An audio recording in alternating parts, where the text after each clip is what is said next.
গতকালকে একটি টক শোতে আমি অংশগ্রহণ করি। আমি জানতাম না আসলে যে টক শোতে আমাকে আসলে এইভাবে শ্রেণীহীন শব্দটা আবার ডিফারেন্ট টাইপেরও আসে। আর যদি কমিউনিস্ট অ্যাঙ্গেলে চিন্তা করি, আসলে আমি এই ক্ষেত্রে শ্রেণীহীন চিন্তা করছি ক্লাসলেস, অর্থাৎ সভ্যতা ভব্যতার অভাবহীনতা, এরকম একটা জায়গাতে আমি ইঙ্গিত করছি। সেই একটা টক শোতে একটা অনভিপ্রেত ঘটনা এরকম একটা ক্লাসলেস লোক ঘটিয়েছে।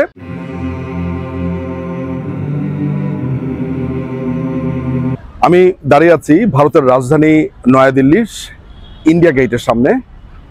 এটি একটি ঐতিহাসিক জায়গা এবং এখনকার বর্তমান প্রেক্ষাপটে এটা তো আরো গুরুত্বপূর্ণ জায়গা।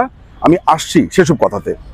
প্রথমে সাম্প্রতিক একটা স্থূল বিষয়ের অবতারণা করি। স্থূল বিষয় এই কারণে বললাম, সেটা হচ্ছে যে যেখানে নদী পাহাড় পর্বত সব ভেঙে চলে যাচ্ছে, দেশ শেষ হয়ে যাচ্ছে, সেখানে এখনকার প্রসঙ্গটা আমার জন্য একটু স্থূলও বটে। গতকালকে একটি টক শোতে আমি অংশগ্রহণ করি। আমি জানতাম না আসলে যে টক শোতে আমাকে আসলে এইভাবে শ্রেণীহীন শব্দটা আবার ডিফারেন্ট টাইপেরও আসে।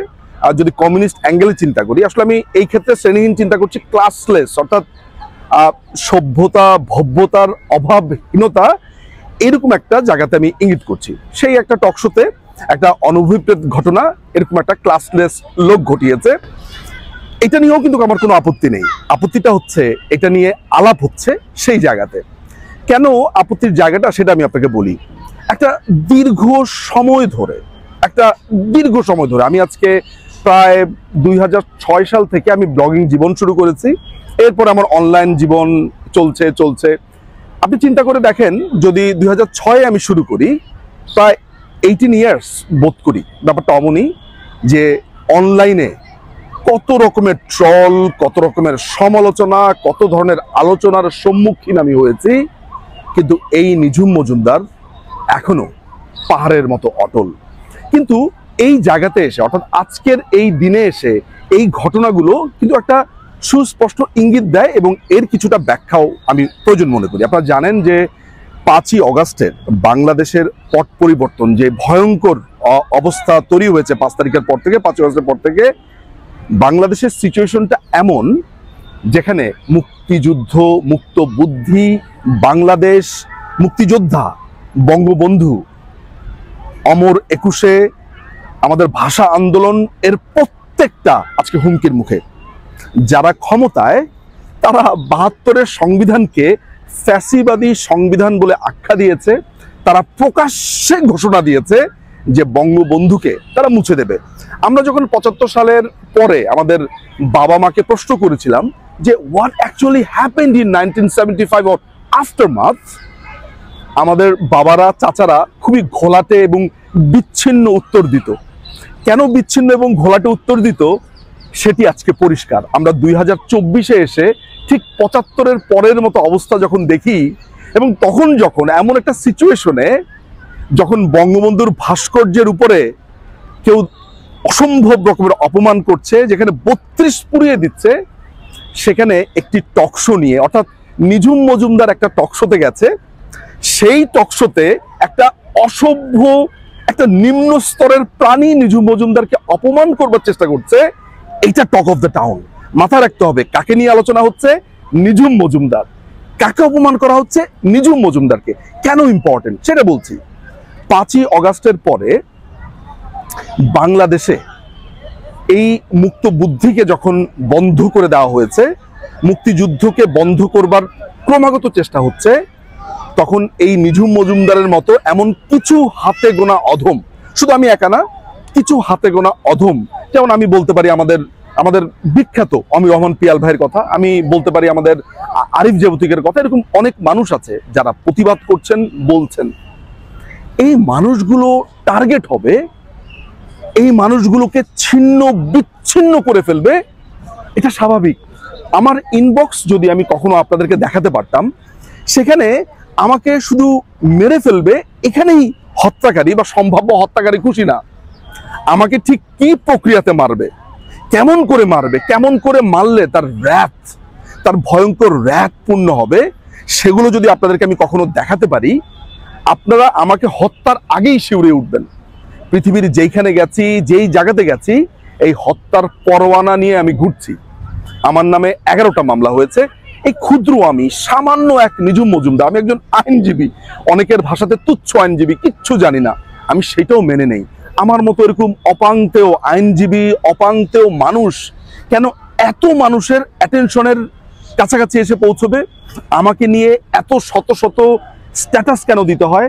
আমাকে নিয়ে কেন নারীর সাথে মিলিয়ে আমাকে কথা বলতে হয়? আমাকে কেন অপমান করতে হয়, অপদস্থ করতে হয়? আমাকে কেন সারাক্ষণ কোনো একটা স্ট্যাটাসে, কোনো একটা জায়গাতে আমাকে রাখতে হয়? এর কারণ আমি শত্রুর মনে এমন ভয় ধরিয়ে দিয়েছি যেটি তারা বুঝতে পারছে যে একে থামাতে হবে। শেষ পর্যন্ত আমি আন্তর্জাতিক অপরাধ আদালতের শরণাপন্ন হয়েছি। তারা জানে যে এখানেই নিঝুম মজুমদার শেষ না। আন্তর্জাতিক অপরাধ আদালত তো তুচ্ছ একটা জায়গা, মানে তুচ্ছ বলতে খুব সামান্য স্টেপ আমার জন্য। আমরা সিদ্ধান্ত নিয়েছি, আমরা ক্রমাগতভাবে, একদিন দুই দিনে না, আমরা ক্রমাগতভাবে 15,000 ভিকটিমের কথা তুলে ধরব। আমরা সারা পৃথিবীর মানবতাবাদী সংগঠন, ব্যক্তি, তাদের দ্বারে দ্বারে যাব, কাছে কাছে যাব। আমরা দেখাবো আমাদের সন্তানদেরকে কিভাবে খুন করা হচ্ছে, আমাদেরকে বোনদেরকে কিভাবে লাঞ্ছনা করা হচ্ছে, আমাদের দেশের মানুষকে কি ভয়ঙ্কর নির্যাতনের মধ্য দিয়ে যেতে হচ্ছে। ওরা জানে যে এক নিঝুম মজুমদার ইংল্যান্ডে বসে তামা করে ফেলবে, এবং সে কারণে তারা আমার বিরুদ্ধে দিনের পর দিন প্রপাগান্ডা চালিয়েছে, দিনের পর দিন মিথ্যাচার চালিয়েছে, দিনের পর দিন মিথ্যা কথা বলেছে। শেষ পর্যন্ত টক শোতে এসে আমাকে অপমান করবার মধ্য দিয়ে তারা ভাবছে তারা বিশ্ব জয় করে ফেলেছে। একটা মানুষকে যাকে ক্ষুদ্র বলছে, যাকে তুচ্ছ বলছে, তাকে অপমান করাটা কেন এত বড় আকার ধারণ করে? কারণ তারা জানে যে এই মানুষটাকে, একে থামাতে হবে। আপনারা একটা কথা চিন্তা করেন তো, যে বাংলাদেশে কে কবে ভেবেছে যে 32 পুড়িয়ে দেবে? কে কবে ভেবেছে যে বঙ্গবন্ধুকে মুছে দেওয়ার এমন সুস্পষ্ট পরিকল্পনা করবে? আমাদের দেশে এটি হচ্ছে। বাংলাদেশের জাতির জনক বঙ্গবন্ধুকে এই দেশ থেকে মুছে ফেলবার এভরিডে চেষ্টা করা হচ্ছে। এক হিজবুত তাহরির নেতা, এক উপদেষ্টা সেজে বসে বঙ্গভবনে প্রকাশ্যে বলছে, বঙ্গবন্ধুর ছবি নামিয়ে ফেললাম। বাংলাদেশে যারা আছেন তারা ভয়ে কথা বলতে পারছেন না। একজন মুক্তিযোদ্ধা, তিনি পরিচয় দিয়েছেন আমি মুক্তিযোদ্ধা, তাকে ক্রমাগতভাবে মারা শুরু করলো। একজন বললেন জয় বাংলা, তাকে মারা শুরু করলো। একজন বললেন আমি মুজিবকে ভালোবাসি, আমি বঙ্গবন্ধুকে ভালোবাসি, মারা শুরু করলো। এই ভয়ঙ্কর এক দুঃসময়ে যারা কথা বলছেন, যারা সমস্ত সত্যকে দেখিয়ে দিচ্ছেন, তাদের মধ্যে খুব ক্ষুদ্র একজন আমি। ভয় কাকে নিয়ে হবে? আমার নেত্রীকে যেই অপমানের মধ্যে, যেই অপদস্থের মধ্য দিয়ে তারা নিয়ে গেছে, যারা এই ভয়ঙ্কর দুঃস্বপ্ন মুক্তিকামী মানুষদের দিয়েছে, যারা এই দেশকে একটা পাকিস্তান বানাতে চায়, যারা এই দেশকে ক্রমাগত মধ্যযুগের দিকে নিয়ে যেতে চায়, আমরা সেই সব প্রশ্ন করছি না। অপমান, আমি আরো অপমানিত হতে এসেছি। আমি এখানে এসেছি বুকের রক্ত দেওয়ার জন্য। ইতিহাস যেন এইটা বলে আমাকে, ইতিহাস যেন লেগে থাকে যে নেত্রীকে খুন করতে আসার পরে, মুক্তিযুদ্ধকে খুন করতে আসার পরে, মুক্ত বুদ্ধিকে খুন করতে আসার পরে নিঝুম মজুমদারের মতো মানুষেরা লেয়ার হয়ে দাঁড়িয়ে গেছে। আমাদের লেয়ার ভেদ করে বঙ্গবন্ধুকে হত্যা করতে হবে। আমার বুকের উপর দিয়ে গিয়ে, বা আমাদের মতো বুকের উপর দিয়ে গিয়ে নেত্রীকে অপদস্থ করতে হবে, হত্যা করতে হবে। আমরা এই সময়ের সন্তান, আমরা বাংলাদেশের সন্তান। আমরা এসেছি এই বাংলাদেশকে পুনরুদ্ধার করতে। ফলে যেই অপমানের কথা বলছেন, যে অপদস্থের কথা বলছেন, এটা তো কেবল শুরু। আমার প্রফেশন নিয়ে বলছে, আমার স্ত্রীকে নিয়ে বলছে, আমার সন্তানকে নিয়ে বলছে, আমার বাবাকে নিয়ে বলছে, আমার মাকে নিয়ে বলছে। আমি সমস্ত কিছু বিবেচনা রেখেছি। আমার সমস্ত কিছু পুড়িয়ে দেখ, আমার সমস্ত কিছু ছাই করে দেখ, কিন্তু ইতিহাসে যেন লেখা থাকে বাংলাদেশকে বাঁচাবার জন্য, শেখ হাসিনাকে বাঁচাবার জন্য এই তরুণেরা বুকের রক্ত ঢেলে দিয়েছে, তাদের সব কিছু ত্যাগ করেছে।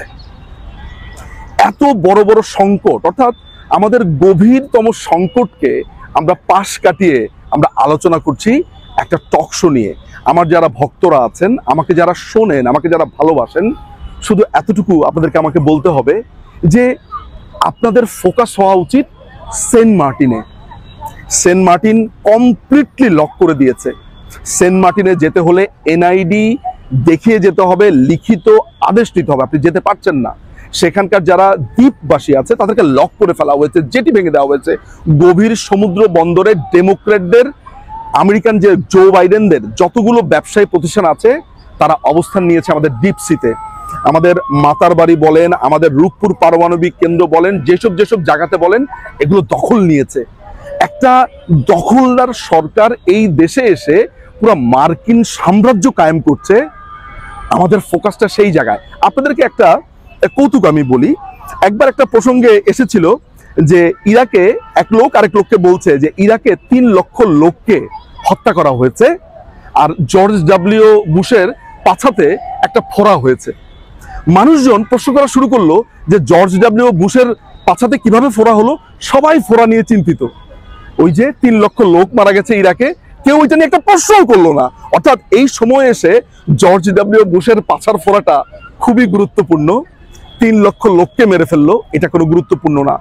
বাংলাদেশে কয়েক লক্ষ আওয়ামী লীগ নেতাকর্মীর বিরুদ্ধে মামলা দেওয়া হয়েছে, তাদেরকে জীবন্ত মেরে গাছে ঝুলিয়ে দেওয়া হয়েছে, পুলিশ বাহিনীকে ধ্বংস করে দেওয়া হয়েছে, আর্মিকে ধ্বংস করে দেওয়া হয়েছে। বাংলাদেশে যারা হিন্দু আছে, খ্রিস্টান আছে, বুদ্ধিস্ট আছে, তাদেরকে খুন করে রাস্তায় ফেলে দেওয়া হয়েছে। পুরোহিত থেকে শুরু করে ইসকনের সদস্য যারা আছে, যে কোনো ধর্ম পালন করে, তাদেরকে ক্রমাগতভাবে আর্মি মারছে, পুলিশ মারছে, মানুষ মারছে।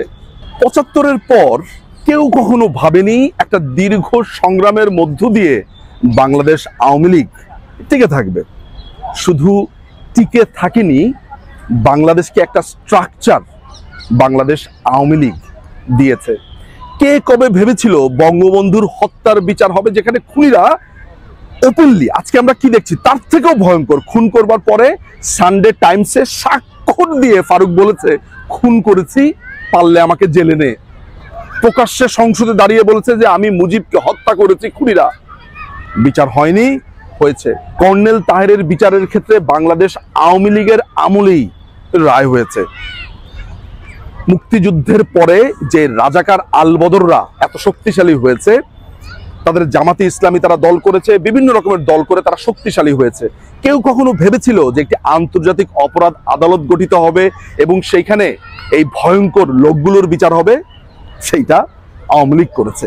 আর সেখানে হাতি গোড়া গেল তল, ইউনুস বলে কত জল। একটা কথা ইউনুসকে মাথায় রাখতে হবে যে আমরা যারা এখানে এখনো বেঁচে আছি, এই মাটিতে বেঁচে আছি, ইউনুসের বিচার এভরি সেকেন্ডে, এভরি পরতে পরতে করব এবং প্রত্যেকটা জায়গাতে তাদের আমরা বিচার করব। এই শপথ আজকের জন্য।